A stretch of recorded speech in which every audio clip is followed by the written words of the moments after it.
Bonjour, bienvenue à votre vidéo hebdomadaire, les 10 minutes juridiques, par le cabinet d'avocats Landau Associés pour VK. On va parler des communes nouvelles dans quelques secondes et la communauté, mais tout de suite les brèves de la semaine, avec, en matière d'agents, un décret sur la protection sociale complémentaire dans la fonction publique de l'État, une circulaire sur les modalités de nomination équilibrées dans l'encadrement supérieur de la fonction publique, une circulaire sur le signalement, ça fait 2 ans qu'on l'attendait, sur le signalement donc pour les alertes émises par les agents, des plus grandes souplesses et plus grande étendue de recours à la visioconférence pour l'organisation des différentes voies d'accès à la fonction publique, et un arrêt du Conseil d'État intéressant sur l'égalité de traitement d'agents publics dans le cadre particulier du régime indemnitaire de la fonction publique territoriale. Pour repasser de nouveau à l'État, on a eu un décret sur les régimes des remboursements de frais, des déplacements temporaires des agents de la FPE. Passons à l'urbanisme maintenant, avec l'obligation en théorie, cet été pour ceux qui ne l'auraient pas déjà fait, de délibérer sur l'objectif ZAN, puisqu'il y avait un délai et que ce délai expire en août. Bon, il n'y a pas de sanction, pas bien méchant, mais je vous le signale. Et puis 2 décrets en matière d'urbanisme sur tout ce qui est les installations industrielles vertes, la loi industrie verte, et un autre décret sur le droit de préemption pour l'adaptation au territoire au recul du trait de côte. On passe vers l'environnement avec 3 textes importants sur le biogaz, une instruction sur le plan eau, le fameux grand plan eau du président, un arrêté sur le prélèvement d'eau et la consommation d'eau pour les installations classées pour la protection de l'environnement, les ICPE, et les industriels de l'alimentation qui ont leur texte pour la réutilisation des eaux usées. L'électricité, maintenant, le modèle de concession qui est traditionnellement négocié entre la FNCCR et Enedis, avec également France Urbaine maintenant, eh bien ce modèle de concession a été remis au goût du jour, donc à regarder s'il doit y avoir des renouvellements chez vous. Identité, vous savez qu'une loi a permis des plus grandes souplesses sur les changements d'identité dans la vie. Eh bien, oui, mais si on le fait, dans les 3 mois, il va falloir changer de pièces d'identité pour que tout ceci corresponde. C'est assez logique. C'est un des 3 apports d'un décret du 5 juillet 2024. Il y en a 2 autres, notamment sur ce qu'on appelle les passeports de service, d'autres aspects importants. Et l'extension à un grand nombre de magistrats administratifs. Non pas de passeport de service en revanche les membres de la Cour des comptes, et Cour des comptes qui continue à nous donner pas mal d'arrêts très intéressants sur la nouvelle RGP, responsabilité des gestionnaires publics, dont 2 affaires dont voici ici les références. En plus c'est une de mes grandes passions ce truc-là, donc je pense qu'on va en faire un sujet de dossier bientôt, parce que on avait fait ça il y a quelques mois, mais il faut qu'on en reparle. Il y a eu trop de choses qui se sont passées pour qu'on ne décortique pas ça ensemble. Et puis, ce qui s'est passé aussi, c'est la réforme des règles de publicité des actes des collectivités, avec, vous le savez, les actes réglementaires, on va les mettre en ligne. Oui, mais les communes de moins de 3500 habitants et les syndicats, intercommunaux ou mixtes fermés, avaient des règles leur permettant de ne pas faire cette mise en ligne et de préférer d'autres solutions. Oui, mais ceux qui n'ont pas délibéré, on fait comment? Et puis on fait comment pour rattraper le coup? Et puis quid si je n'ai pas moi-même de site internet? Réponse avec un décret du 5 juillet 2024 qui est quand même plutôt le bienvenu. Et puis maintenant, il y a les mini-brèves que voici. N'hésitez pas à mettre sur pause. Et que voilà. Mais passons à notre grand dossier. Commune nouvelle, quelle relance? Commune communauté, quel lancement? Bon, on pourra en parler des communes nouvelles. C'est un sujet sur lequel que j'adore, sur lequel on travaille beaucoup, et qui est en général passionnant parce qu'on est au cœur de la vie des territoires, et c'est presque toujours porté avec beaucoup de passion. La plupart de ces mariages ont été heureux, il y a pas tous, mais la plupart ont été heureux, et il y a plein de bonnes raisons en réalité de travailler sur une commune nouvelle. Voici ici quelques points à travailler qui en général conduisent à des réflexions intéressantes territoire par territoire. On pourrait parler des modalités de création, on pourrait parler de la gouvernance. Évidemment, on ne peut que parler de finances quand on parle de communes nouvelles. Mais c'est pas de tout ça que j'ai voulu vous parler, on avait déjà fait des dossiers, vous vous en souvenez. C'est le fait que l'AMF, depuis une grosse année, essaie de relancer les communes nouvelles et les communes communautés. Ils ont obtenu des 3 choses au niveau financier, ils ont 2-3 choses à nous en dire, j'ai voulu qu'ils nous en disent. Première question, allez, un petit rappel, comment on pilote un tel projet et quelles difficultés à cette occasion-là dépasser? Il faut tout d'abord définir le projet, ses objectifs, ses principes fondateurs. Le projet s'inscrit souvent dans un bassin de vie, dans le cadre d'organisation culturelle, géographique, sociale. Les objectifs sont souvent liés à l'aménagement du territoire, au maintien ou au développement de services publics, à la mutualisation de moyens parfois. Le principe fondateur, c'est effectivement de faire en sorte que les élus adhèrent dans un premier temps au projet. Ça émane souvent de la volonté d'un ou plusieurs maires qui en cascade l'expliquent à ses collègues élus. Et ce sont les élus qui sont ensuite les moteurs de ce portage auprès de la population. La population, clairement, doit être associée. Réunions publiques, réunions thématiques, cafés thématiques qui permettent aux uns aux autres d'échanger, aux élus de s'enrichir des réflexions souvent précises et adaptées des citoyens qui sont passionnés. Et puis ça permet aussi de désamorcer certaines contre-vérités. Bon, bien sûr, il faut définir une gouvernance et une organisation cible. Il faut prévoir une gouvernance, une organisation. Il y a le maire, il y a des maires délégués, il y a des adjoints. Que devient la mairie déléguée? Il faut être capable de le cadrer, de l'organiser et de faire en sorte que les citoyens l'entendent et le comprennent. Et avec beaucoup de temps, beaucoup de concertation. Ce projet, c'est un projet qui ne se décrète pas en quelques semaines. C'est un projet pour lequel il faut prévoir entre 12 et 24 mois. On sait qu'en 18 mois, on est en capacité de travailler à la concertation, de travailler à l'organisation, de travailler à la sécurisation juridique, fiscale et de faire en sorte que ça puisse fonctionner parfaitement. Essayons de faire une petite liste des sujets qu'il faut alors réussir à dépasser ensemble.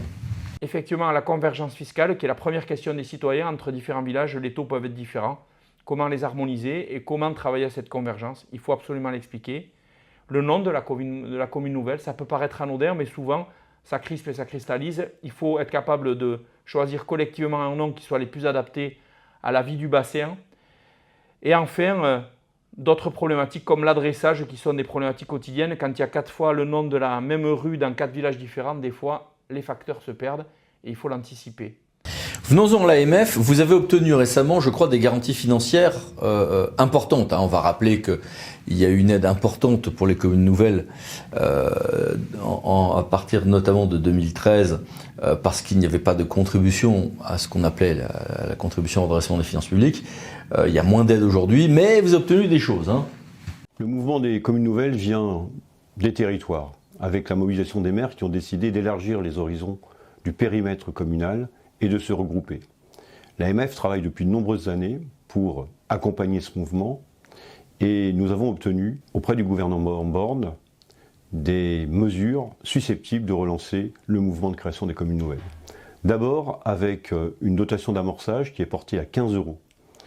Ensuite, par quelque chose qui est essentiel, c'est le fait qu'aucune baisse ne sera constatée pour les DGF attribués à chacune des communes constituantes, de manière à ce que la commune nouvelle ne se voit pas amputée d'une baisse de DGF après la fusion. Enfin, la garantie du maintien de la dotation d'élu local jusqu'au 2e renouvellement des conseils municipaux.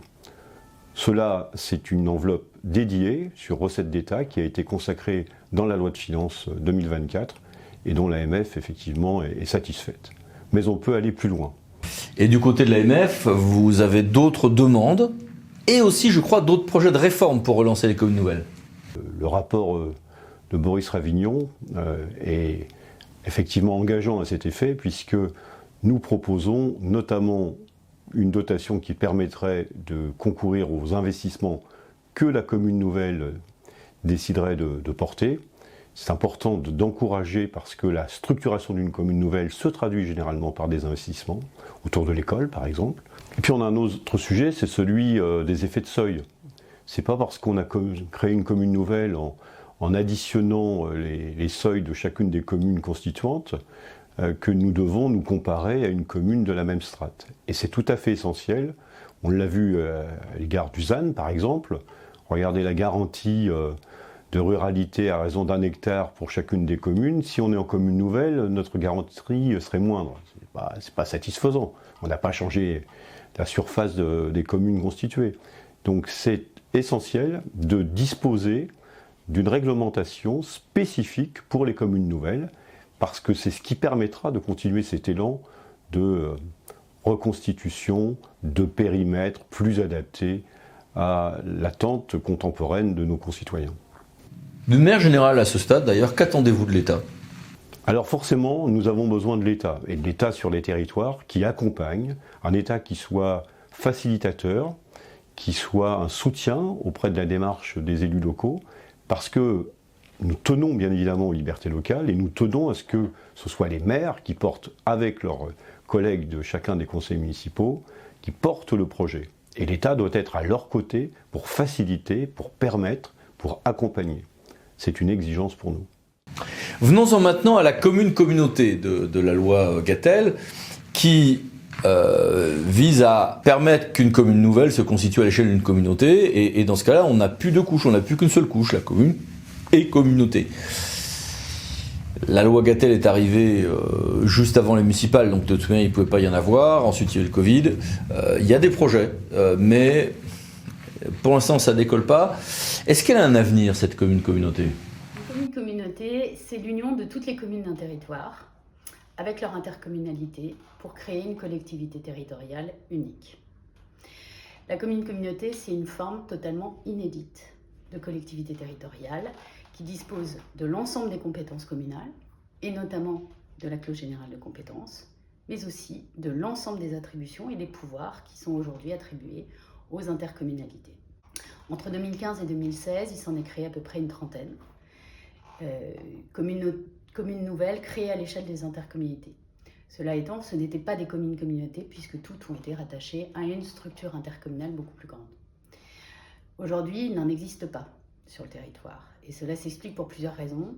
D'une part, il est très difficile dans les périmètres intercommunaux aujourd'hui d'engager une création de communes nouvelles puisqu'ils sont très vastes et disposent parfois de plusieurs centralités. Et deuxièmement, parce que nous avons vécu un mandat très particulier depuis 2020, les élus ont été très occupés au sein de l'intercommunalité déjà de mettre en place les structures pour suivre les fusions qui avaient été engagées et puis d'embrasser de nouvelles compétences. Et quels sont les avantages d'une telle commune-communauté ? C'est les effets de la fusion à la fois horizontale et à la fois verticale. C'est-à-dire que les communes fusionnent entre elles pour créer une commune nouvelle, mais fusionnent aussi avec l'intercommunalité. Donc très rapidement, il y a des effets de mutualisation sur l'ensemble des compétences, des moyens, des services en ingénierie, des services techniques, mais aussi de tout ce qui va être lié à leurs ressources, les ressources fiscales, les ressources financières, les dotations, etc. Elles permettent donc, ces mutualisations permettent une force de frappe plus importante sur un territoire, puisqu'en fait, elles vont être moins dispersées à l'échelle soit de l'intercommunauté, soit des communes ou des communes entre elles. La facilité qui est offerte par la commune-communauté, c'est aussi un mode de relation avec les maires, avec les communes, avec les conseils municipaux, les communes déléguées, de façon beaucoup plus simple. Tout se fait par délégation. Et c'est beaucoup moins lourd à organiser que les transferts de compétences ou les attributions de compétences dans le cadre d'une intercommunauté. Donc on peut aussi trouver des systèmes au sein d'une commune-communauté qui sont finalement plus simples qu'au sein d'une intercommunauté. Maintenant, il faut être clair, les communes déléguées ne sont plus des collectivités territoriales de plein exercice. Ça, c'est l'un des attributs. Néanmoins, elles peuvent bénéficier toujours de délégations en matière de gestion des équipements de proximité, en matière de voirie, en matière de funéraire, en matière d'urbanisme. Donc, les choses peuvent être organisées différemment pour avoir une capacité d'action plus importante. Enfin, il faut quand même noter que la commune-communauté, elle aura aussi, comme une commune nouvelle, des avantages financiers, puisqu'aujourd'hui, depuis la loi de finances pour 2024, eh bien, elle dispose d'une garantie sur leur dotation, au même titre que les communes nouvelles. Merci beaucoup et merci à vous. À bientôt pour une nouvelle vidéo, les minutes juridiques. Parlons d'eau associés pour VK. Se vous abonner, c'est par là. Merci, au revoir.